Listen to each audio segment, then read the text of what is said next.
Hey, what's going on, guys? My name is Mike, and today I have another bit of a talky kind of ranty video. Not really ranty, but where I just wanted to talk a little bit about how Modern Warfare 3 has been doing over the course of the past year. With the current marketing swing for Black Ops 6 starting up, especially for zombies, which I'm super excited to hear more about in the coming days. I think it's a good time to just talk a little bit about and share some of my thoughts about how Modern Warfare 3 has been doing over the course of the past year. Despite what a lot of us kind of gave the game credit for when it was in its marketing phase roughly a year ago, I think Sledgehammer did a fantastic job supporting this multiplayer and really trying to keep it fresh and exciting as often as they could. There's so many things that they did right and very little things that they did wrong, if anything. And I think Sledgehammer just, I mean, they did just a really good job with this game. I have little to complain about when it comes to Modern Warfare 3. Um, we will spend a little bit of time talking about the campaign as well as the zombies a little bit. I'm not a huge fan of the zombies in this game, despite what a lot of my progress for different parts of the zombies mode shows. But yeah, we'll go ahead and give it some talks. Like, I think it's fair to kind of give the entire game a bit of a once over. But primarily for the multiplayer, there's just a lot of stuff that I want to talk about and share because, again, like despite what a lot of people kind of think about the game, I think Sledgehammer did a very good job. So let's go ahead and get into it. So starting off with the campaign, to be truthfully honest, I did not actually ever play it myself. I've only seen people play it through playthroughs on YouTube. When it was in its what was it, the early campaign access a week before the game actually launched.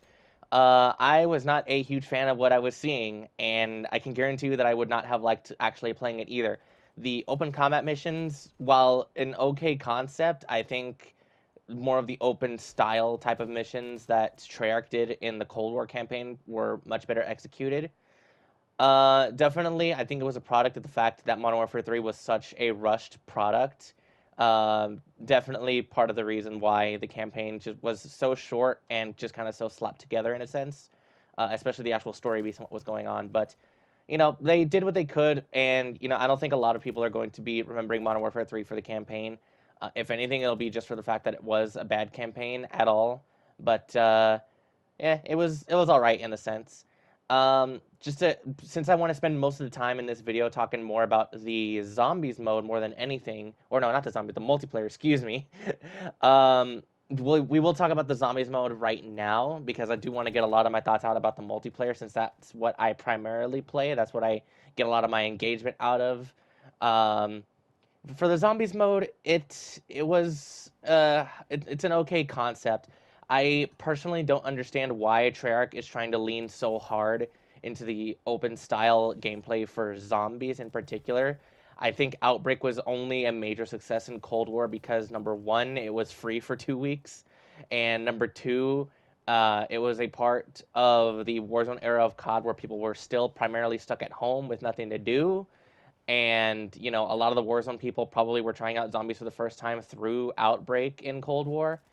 And, Treyarch saying that the player base for zombies was split 50-50 between Outbreak and standard zombies was, I think, definitely a bit of an inflated type of statistic in a sense. I mean, we'll have to see if they iterate on the open style again with Black Ops 6. But for Modern Warfare 3 in particular, the extraction type of gameplay loop that it took, I mean, it completely kills a lot of the actual in-game progression that Zombies is known for. Starting with a low power weapon and then over the course of the match building yourself up. It's not impossible to do that, but considering that the matches are locked to an hour at absolute max, and for most players you're spending 30 to 45 minutes in a game, you're not going to be getting from gray green rarity to legendary triple pack in one game, especially if you're not someone who can min max a lot of your time spent traveling, completing objectives and whatnot. So it's a weird kind of spin on the progression where, like, based on your actual progression throughout multiple games, it allows you to start games with a complete head start, if not already at the finish line. And I guess that's kind of another thing for Modern Warfare Modern Warfare Zombies in particular that I don't really like. I mean, from the start, Treyarch did say that it was not going to be a solo-friendly mode, but I think the difficulty spike for Modern Warfare Zombies was just way too freaking tough. I don't understand why they made it so difficult. Like there it just kind of boggles my mind a little bit seeing how difficult some of the things are. I have attempted the latest addition to the game, the Unstable Rift, as of season 4 Reloaded. And it's hard. I mean, there were only two of us in there, me and another random, and I was kind of unprepared for it, but it's difficult. Dying on that last round, it was tough. All the zombies were bullet sponges. They were throwing constant, not even just normal elites at you, but like the big boy ones that are from contracts and stuff with like 500% HP. It's ridiculous. But, for what it is, like if we just kind of look at it like zombies in the IW engine, it's okay. It feels okay. I think my primary personal concern, someone who has played zombies for over a decade now, is the zombie attack speed and attack reach relative to where the animations of the zombies are actually playing from around you is completely disconnected and needs to be reined back. As for the attack speed, that does need to get slowed down. I've noticed each game iterative after World at War, the zombies' reach and attack speed has been getting faster and faster. And it got to a point in Black Ops 3 where they needed to give us 150 HP instead of 100. So, I mean, I don't know. I feel like that needs to get reined in for Black Ops 6. I'm not holding my breath, but we'll see how, the 4-year dev cycle for Black Ops 6 has kind of treated the zombies team, if they've been able to kind of dial in a lot of the basic fundamental mechanics of the zombies as well as the players. But as for Modern Warfare Zombies, I am kind of talking a lot about Black Ops 6, but it's because I just think MWZ is like super shallow and there's not really much to do. You know, you kind of jump in and you do all the contracts and you've kind of already experienced everything the mode has to offer. I'm not really interested in the story related missions when it comes to Modern Warfare Zombies, especially considering the fact that it's a sequel story to Black Ops 6, meaning that for those players who are in the loop with what's been going on in Modern Warfare Zombies, they effectively have Black Ops 6 already spoiled to an extent for them. And, at this point, I think it's late enough in the life cycle where I can just kind of fully tune out what's been going on with Modern Warfare Zombies and fully prepare for Black Ops 6 story-wise in that sense. But as it is, as a game, as a function for a zombies mode, Treyarch could have done better. I don't blame them necessarily for kind of being dragged in last minute to make something once again, just like they did in Vanguard. But as the mode stands, it's all right. I have kind of found my footing where I can always start up a match with Legendary Triple Pack, and I just kind of go on a loop doing that ritual that kind of gets you set up with more of them again. It makes things easy whenever I'm trying to, level up a new weapon, get to Borealis for it, and what have you. It's all right. It's the actual zombies mode. If you're not doing any story related stuff, is fairly easy. You get legendary triple pack, and it's annoying having to deal with super spinners, but as it is, it's all right. And if this is an indication of how, like, rounds 1 to 30 will be in Black Ops 6, I'm not really nervous at all. I think it could be a good game in that sense. But we'll go ahead and leave the zombies there now because I want to spend probably the next 5 to 10 minutes solely focusing on the multiplayer because there is just so much to talk about when it comes to the multiplayer in this game, dude. Like, it is very simplistic in a sense. Like, there wasn't really much changed from Modern Warfare 2 to 3, except a lot of the basic mechanics and how things kind of function. But the way Sledgehammer supported this multiplayer, dude, it is unprecedented. It's unrivaled when it comes to a live service Call of Duty game. I think Sledgehammer did an incredible job, and I don't even know where to start. I guess the first thing would be to comment on the fact that Sledgehammer was able to do so well in the sense of keeping the game fresh on a weekly basis, mind you, with all of the weekly challenges that they kept up in the game since day one. Starting on week 1, we started getting some aftermarket parts and some weapon blueprints, and then the full season weekly completion rewards for those camos as well. This is the way that I think Call of Duty should follow going forward when it comes to weekly engagement. Just always have something in terms of weekly challenges for players to engage with and always get something new. Either a new universal camo, a new attachment, a new something. I don't necessarily anticipate that Black Ops 6 will carry over the aftermarket part system that Sledgehammer has, but if they can manage to kind of conjure something out of, the weekly challenges into like rewards that players can get on a weekly basis for the whole year, I think it'll be pretty insane when it comes to, the live service for Call of Duty in this sense. So well done. I absolutely love it.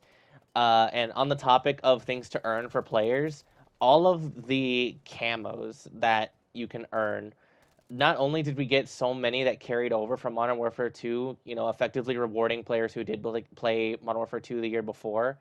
Even if it wasn't your favorite, you still got to like come in and use all the camos that you earned. Um, all of the new mastery camos and other mastery rewards for Modern Warfare 3 as well. I think Modern Warfare 3 did it like twofold, threefold in terms of rewards. Not to mention the fact that, they implemented camo challenges for zombies in particular as well. I'm not sure if Treyarch had a hand in that. They probably did, considering like they're the ones handling the zombies mode. But the combination of Interstellar, Borealis, Bioluminescent added for the Modern Warfare 2 guns for zombies, as well as starting in Season 3, Weapon Prestige camos, which, is more of just a symbol of how much you use a gun rather than actual mastery with it. I think that's still cool regardless. It can kind of be seen as like a super like kind of sweaty or pathetic thing in some senses, where it's like, is that the only gun you freaking use? And it's not necessarily hard to get these weapon prestige camos. One trick was a nice one time, like really testing kind of our mental fortitude as a player. Like, can you get 150,000 XP? And then they upped it to 200,000 for Obsidian, and then 250,000 for Mercury. I only shudder to think what 300,000 XP could feel like for Season 6's camo, on top of what the Season 6 camo will even look like. I am not anticipating it to be like a super, super like flashy camo. Maybe it will be. Who knows? Like to symbolize, like, hey, I just ultra sweat swap this weapon. That is all I use.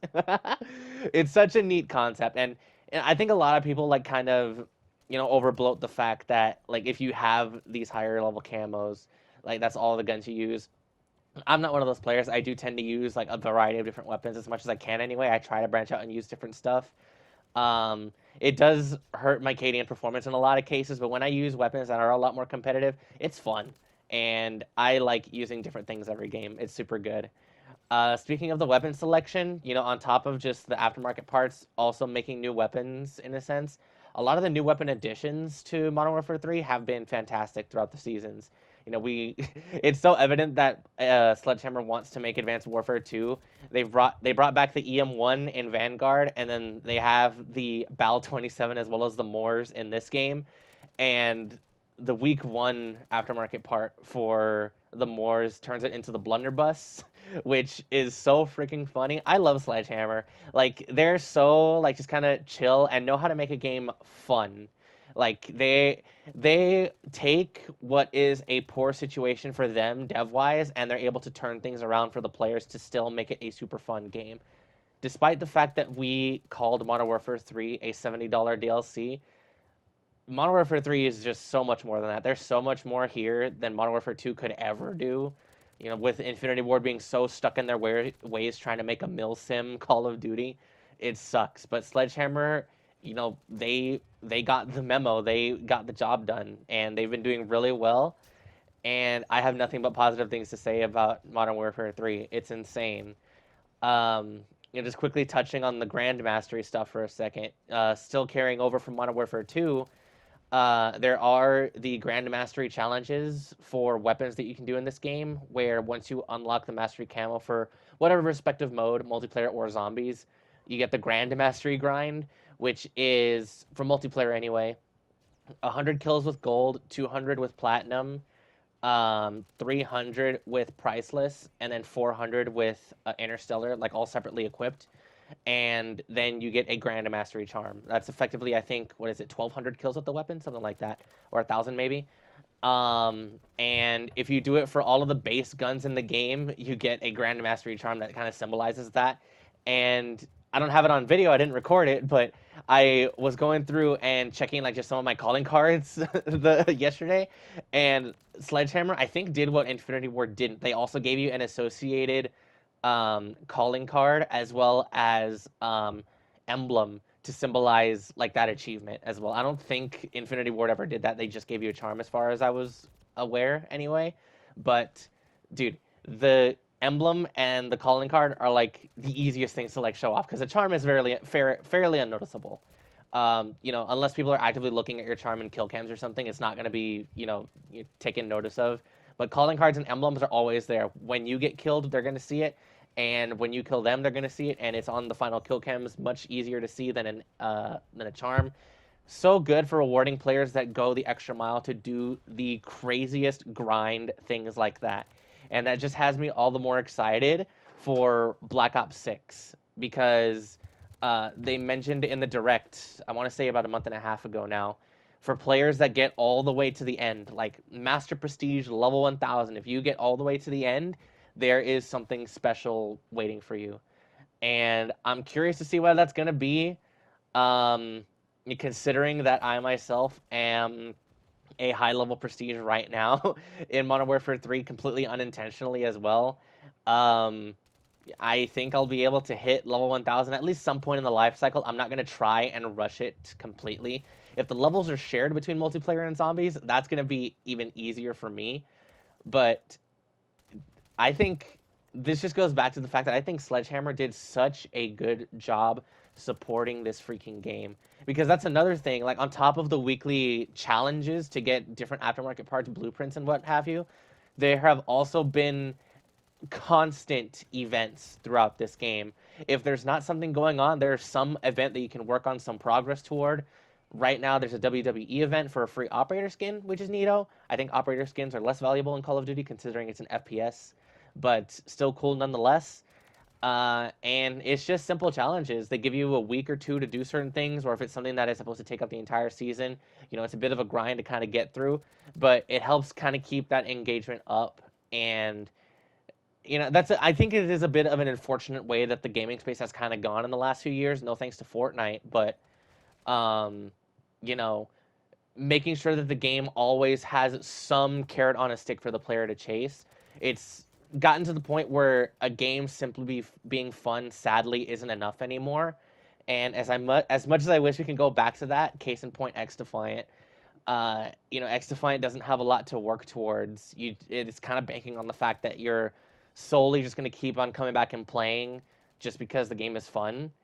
And X Defiant is fun, but I just like having things to also constantly work towards. And Call of Duty being a game that has been active for 20 plus years now, it's had the hindsight and iterations to kind of get to that point.